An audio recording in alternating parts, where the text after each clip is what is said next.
I think it should be rare, and particularly rare in prepubertal children.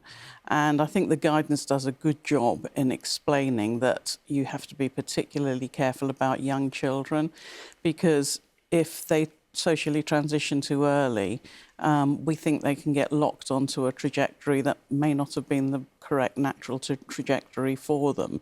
So super caution with the very young children. So for kids at primary school, you would say err on the side of caution in every case, because if not, it could set them on a path that they might not otherwise have followed. Yes, back in the day, in the 1970s, when they first started having clinics for children with gender dysphoria and gender incongruence, they were mostly prepubertal boys who felt that they were girls, and left to their own devices, because we didn't have hormone treatments and internet and all the rest then.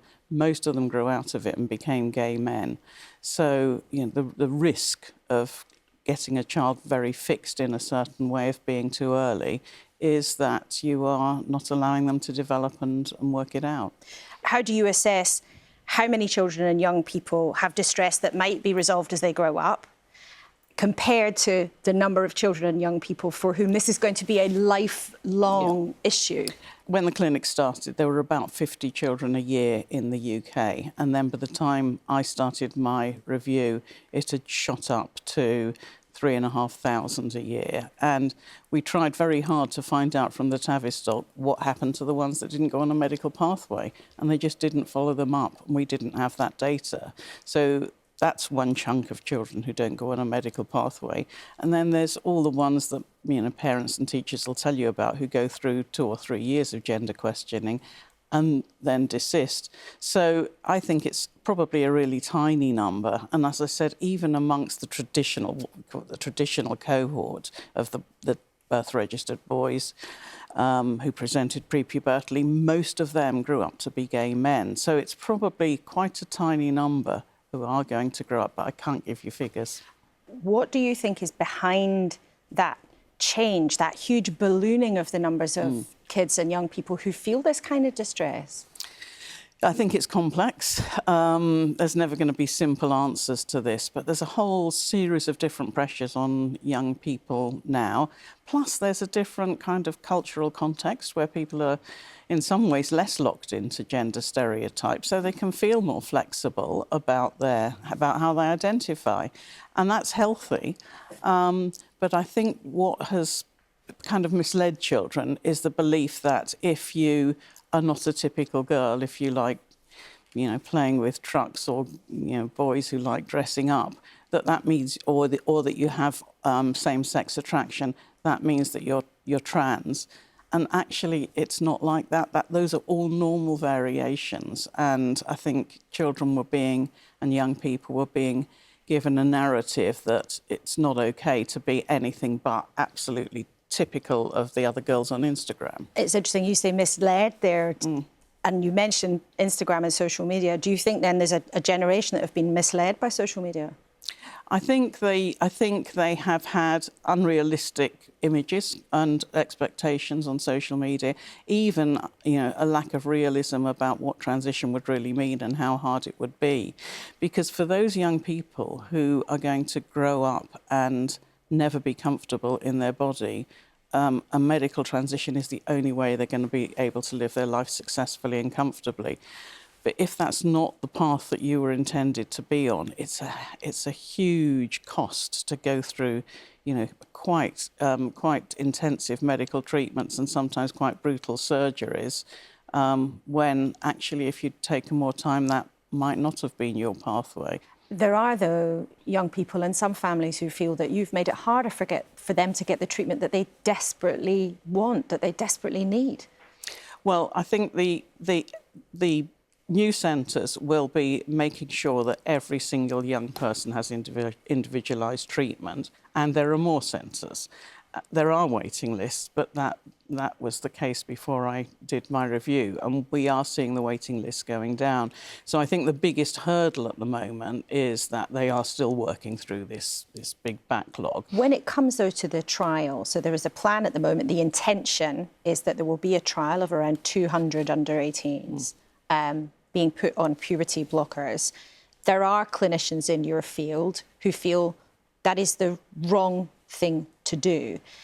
And in your report also, you said for under 18s, they shouldn't be given anything that's irrevocable, that might be a kind of sliding doors moment for them in their life, and then they can't go back the way. So how do you justify it?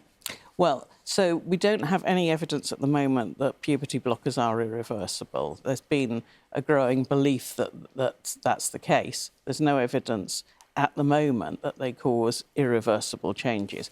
But these children who are on this trial will be about the most closely monitored you could imagine. People will be very carefully looking at all aspects, their cognitive development, their psychological development, their bone development, and any hint that there is any significant long-term risk, they would come off the trial.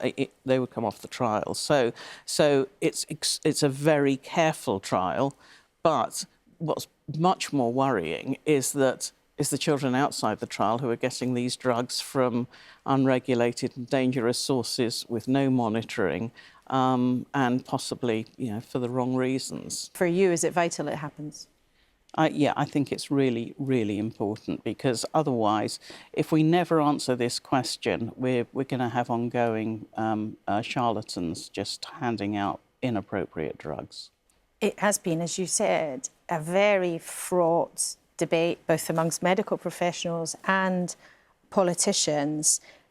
Do you think kids were let down by all the shouting from the adults? Yeah, absolutely. And we're also caught up in all the issues about single-sex spaces and sports and safe areas for women, which were actually not to do with the children, but they were somehow part of a football within it. And so, that's a real shame that children have been weaponised.